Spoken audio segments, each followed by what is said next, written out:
अस्सलामुअलैकुम, क्या हाल है आपका। उम्मीद करती हूँ सब खैरियत से होंगे। Welcome back to another vlog. आज मैं आपसे अपनी full day routine with Naviya के साथ शेयर करने वाली हूँ कि मैं अपने बेबी के साथ सारा दिन कैसे गुजारती हूँ, इसको मैं खाने में क्या देती हूँ सारा दिन। ये वीडियो उन मदर्स के लिए बहुत स्पेशल होने वाली है जिनके बेबीज़ ने अभी नया नया खाना स्टार्ट किया है।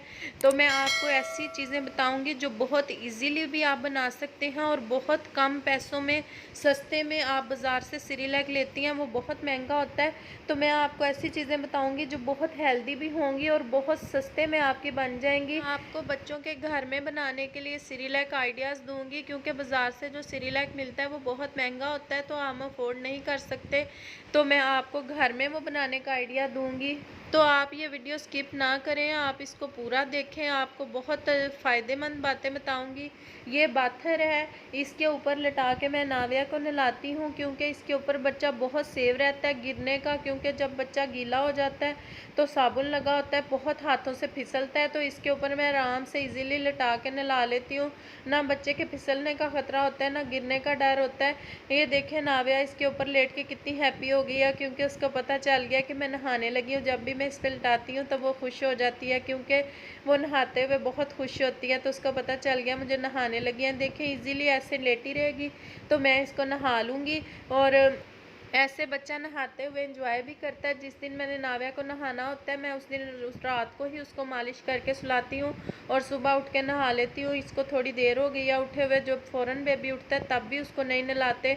तो अब थोड़ी देर हो गई है, मैं इसको नहला लूँगी, क्योंकि फिर मैंने इसको खाना खिलाना है। कितने मज़े से बेबी को बड़ा मज़ा आता है इसके ऊपर। ये देखिए बेबी को बहुत मज़ा आता है, बेबी मज़ा आता है इसके ऊपर। अच्छा, तो जिनके बच्चे बहुत ज़्यादा छोटे हैं, 1-2 माह के हैं, उनको आप ऐसे उल्टा लटा के आराम से नहला सकती हैं कि आपके पास कोई भी नहीं है हेल्पर बच्चे को पकड़ने वाला, आप अकेली हैं।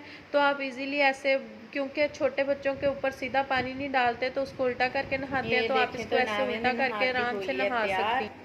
मैंने हो लिया नहा के तैयार। तो अब मैं नाविया को कर देती हूँ कंघी, क्योंकि मैं इसको फिर खाना जब खिला लेती तो फिर मैंने इसको नहाना नहीं था। तो इसलिए मैंने खाना खाने से पहले जब ये सो के उठी इसको नहा लिया। और आज मैंने इसको थोड़ा गर्म पानी करके नहाया, क्योंकि मौसम हो गया चेंज तो हमारा पानी बहुत ठंडा होता है। तो मैंने थोड़ा सा पानी को कर लिया था गर्म, क्योंकि एक दिन मैंने इसको ठंडे पानी से नहाया तो इसको बुखार हो गया था। जिस दिन मैंने इसको सुबह नहाना होता है उस दिन मैं रात को इसको मालिश कर देती हूँ, सुबह उठ के फिर नहा लेती हूँ। सारी रात बॉडी में ऑयल जज़ब होता रहता है, तो सुबह फिर नहा लेती है। और सर्दियों में मैं इसको नहाने के बाद मालिश करती हूँ। मालिश करने के बाद कपड़े पहना देती हूँ, तो वो फिर बच्चे के लिए ज़्यादा हेल्दी रहता है। तो अब मैं बना लेती हूँ नाविया के लिए खाना। मैं बना लेती हूँ नाविया के खाने के लिए कुछ, क्योंकि ये फिर जल्दी सो जाती है। जब सुबह एक दफ़ा सो के उठती है ना, तो उसके बाद ये जल्दी सो जाती है, इसलिए मैं इसके लिए कुछ खाने के लिए बना लेती हूँ। फिर ये खा के काफ़ी देर सोएगी, तो उतनी देर मैं काम कर लूँगी। फ़र्स्ट ऑफ़ ऑल मैं ले लूँगी एप्पल, बनाना और दही। तो मैं इसमें डाल लेती हूँ। या एप्पल की मैं सिर्फ़ एक बाइट लूँगी, ज़्यादा नहीं लूँगी, क्योंकि ये छोटी सी है ना, तो छोटे बच्चों का मैदा बिल्कुल छोटा सा होता है, तो वो थोड़ा सा ही खाते हैं। तो मैं हाफ़ बनाना ले लूँगी और एक बाइट एप्पल की ले लूँगी। तो उसको मैं अच्छी तरह दोनों को मैश कर लूँगी और उसमें मैं 2 चम्मच भर के दही के डालूँगी और 1 चम्मच मैं उसमें चीनी का डालूँगी। चीनी बल्कि मैं हाफ़ चम्मच डालूँगी, क्योंकि बनाना भी मीठा होता है और एप्पल भी मीठा होता है, तो दही इससे भी काफ़ी मीठा हो जाता है। एप्पल मैंने मैश कर लिया। एप्पल को मैश करना मुश्किल होता है, इसलिए मैंने इसको सेपरेट से मैश कर लिया। और बनाना इजीली मैश हो जाता है, तो बनाना को मैं मैश कर लेती हूँ। और ये देखें मैंने मैश कर लिया और ये पूरा रेडी हो गया मील। ये अब मैं नाविया को खिला दूँगी। इसमें मैंने चीनी भी 1 चम्मच डाल लिया है और ये रेडी हो गया है। कोई इतना मुश्किल भी नहीं है और सस्ते में भी बन गया और हेल्दी भी है और साफ़ सुथरा भी है, और आपको पता भी है कि आपने इसमें क्या डाला है। तो प्लीज़ अपने बच्चों को साफ़ सुथरी और अपने हाथ से चीज़ें बना के दें, हाथ अच्छी तरह से धो के, ताकि आपके बच्चे कभी बीमार ना हो। अगर आप ऐसे आप बच्चों को घर में साफ़ सुथरी चीज़ें बना के देंगी, वो हेल्दी भी होंगे और वो बीमार भी नहीं कभी पड़ेंगे। ले लो, देख रोती कैसे। जिसने उसको पकड़ने से रोका तो वो कितनी ज़ोर से रोई है। तो नाविया ने खा लिया है और खा के वो सो गई है। तो मैं उतनी देर में कर लेती हूँ काम, और उसके लिए मैं उतनी देर कुछ और बना के रख लेती हूँ ताकि वो जब सो के उठे तो फिर वो ज़्यादा देर खेलती है, तो इसलिए फिर उसको हैवी कोई चीज़ चाहिए होती है खाने के लिए। अब उसका पेट फुल हुआ है तो ऐसे ही वो साइडें चेंज करते करते सो जाएगी। नाविया गई है सो। तो अब मैं आपको बताती हूँ कि जब वो सो के उठेगी तो उसके लिए मैं क्या बना के रखूँगी, तो वो जब उठेगी तो वो खा लेगी। अब मैं बना लूँगी उसके लिए चूरी, क्योंकि मैंने रोटी बनानी है ना, तो चूरी ताज़ा रोटी की बनती है। अगर रोटी पुरानी हो जाए तो फिर उसकी चूरी नहीं सही बनती, इसलिए मैं उसकी चूरी अभी से बना के रख लूँगी, और जब वो उठेगी तो मैं उसको गर्म करके खिला दूँगी। चूरी के लिए मैंने इतनी सी रोटी ले ली है और हाफ़ चम्मच मैंने देसी घी ले लिया है। तो इसको मैं अच्छी तरह से मैश कर लूँगी, और जब ये अच्छी तरह से मैश हो जाएगी, अभी गर्म बहुत है, थोड़ा सा ठंडा कर लेती हूँ और इसको अच्छी तरह से मैश कर लेती हूँ। मैश करके इसके ऊपर आप चीनी भी डाल के खिला सकते हैं, और अगर आपके घर में कुछ सालन पका है तो उसमें आलू हैं तो वो भी मैश करके इसके ऊपर डाल के खिला सकती हैं आप। ये देखें मैंने नाविया की चूरी बना ली है, और ये देखें ये कितनी हेल्दी है। इसमें मैंने इतना सारा देसी घी भी डाला है, और ये एक किस्म की रोटी भी हो गई है, और बच्चे के गले में भी नहीं फंसेगी और वो इजीली खा भी लेगा। आप इसके ऊपर थोड़ी सी चीनी डाल लें तो वो आराम से खा लेती है। मैं आपको फीडर के बारे में बता देती हूँ। ये मेरा नाविया का फीडर लिया शीशे का। मैं प्लास्टिक का फीडर कभी भी नहीं लेती, क्योंकि प्लास्टिक के फीडर में से स्मेल आने लग जाती है और उसको स्टेरलाइज करना पड़ता है। अगर आप स्टेरलाइज नहीं करते तो आपके बच्चे बीमार हो जाते हैं। ये निप्पल प्लास्टिक का रह जाता है, इसको आप 2-3 हफ्ते के बाद चेंज कर सकते हैं। फीडर को आप आए दिन चेंज नहीं कर सकते, इसलिए आपको शीशे का लेना चाहिए। इसको स्टेरलाइज भी नहीं करना पड़ता बार बार, और इसमें जरासीम भी नहीं बनते, और इसमें स्मेल भी नहीं होती प्लास्टिक की।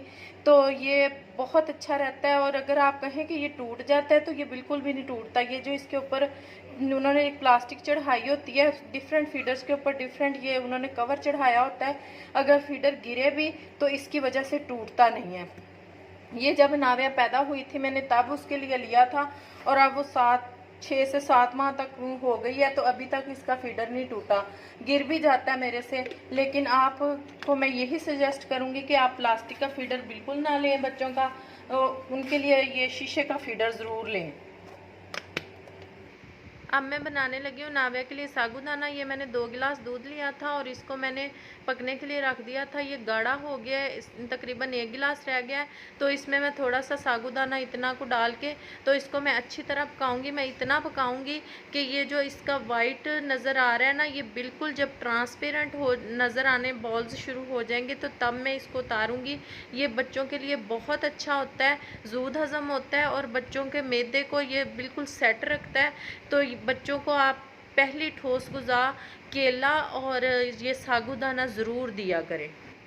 साबूदाना मैंने इसमें डाल दिया और इसको मैं अब इतना पकाऊंगी कि ये रेडी हो जाए। तो जब ये तैयार हो जाएगा फिर मैं इसमें चीनी डालूंगी। अभी इसमें कुछ लम्स बाकी है, जब तक ये वाइट बॉल रहेंगे तब तक मैं इसको पकाती रहूँगी। जब ये बिल्कुल ट्रांसपेरेंट हो जाएंगे तब मैं इसको नीचे उतारूँगी। तो आपने देखा अभी नाविया सोई थी और मैंने 2 चीज़ें रेडी कर ली हैं। एक मैंने साबूदाना उसके लिए बना लिया है और एक मैंने उसके लिए चूरी बना ली है। तो ऐसे में अगर आप अपने बच्चे के लिए 1 घंटा भी सारे दिन में से निकालती है तो कुछ 2-3 चीज़ें बना लेती हैं ना, तो सारा दिन उसका सुकून से गुजरेगा और आपको इत्मीनान भी होगा कि आपने उसको साफ़ सुथरी चीज़ खिलाई है और आपके पैसों की भी बचत होगी और आप सस्ते में बहुत सी हेल्दी चीज़ें अपने बच्चों के लिए बना लेंगी। तो ये आप देख रही हैं कि बॉल्स बिल्कुल ट्रांसपेरेंट हो गए हैं, इनका वाइट बिल्कुल ख़त्म हो गया है। तो इसकी साबूदाने की खीर रेडी हो गई है। तो इसको मैं बाउल में निकाल लेती हूँ। मेरा कोई इतना ज़्यादा ख़र्चा भी नहीं हुआ और मैंने 2-3 मील अपने बेबी के लिए रेडी कर लिए हैं। नाविया जब सो के उठी थी तब मैंने उसको चूरी खिला दी थी और अब वो दोबारा खेल के तो थक गई है, तो फिर उसको भूख लगी है। तो ये चावल जो घर में पके हुए थे सबके लिए पुलाव मैंने बनाया था मटन, तो उसके ऊपर मैं दही डाल के तो उसको खिला दूँगी। तो वो ये खा के फिर से खेलने लग जाएगी। ये भी बेबी के लिए बहुत हेल्दी है। आप जो बेबी के लिए 300-400 का सिरिलैक का डब्बा लेती हैं आप उससे भी बच जाएंगी, वो भी आपकी बचत हो जाएगी और आपका बेबी उससे ज़्यादा हेल्दी होगा। तो अब ये मैं नाविया को खिला देती हूँ, तो वो खा के तो फिर से खेलने लग जाएगी और मैं बाकी काम कर लूँगी। तो बच्चा ऐसे रोता भी नहीं रहता और आप इजीली काम कर लेती हैं, क्योंकि उसका पेट भरा हुआ होता है, तो वो आराम से खेलता रहता है और आप अपना काम कर लेती हैं। पहले 2 दफ़ा मैंने नाविया को मीठी चीज़ें खिलाई हैं, दही बनाना वगैरह भी मीठा था और चूरी के ऊपर भी मैंने चीनी डाल के खिलाई है। तो अब मैं उसको नमकीन खिला दूँगी, क्योंकि बार बार बच्चे एक ही चीज़ मीठी नहीं ना खाते, कभी उन्हें नमकीन भी चाहिए होता है। तो अब मैं उसको नमकीन खिला दूँगी और फिर मैं उसको मीठा खिला दूँगी। ऐसे मिक्स करके चीज़ें खिला देती हूँ मैं इसको। और वीडियो बहुत लंबी हो रही है, तो मैं इसका पार्ट 2 बना दूँगी। अगर आपको थोड़ी सी भी हमारी वीडियो अच्छी लगी है तो प्लीज़ हमारे चैनल को सब्सक्राइब कर लें। आपका बहुत शुक्रिया। अल्लाह हाफ़िज़।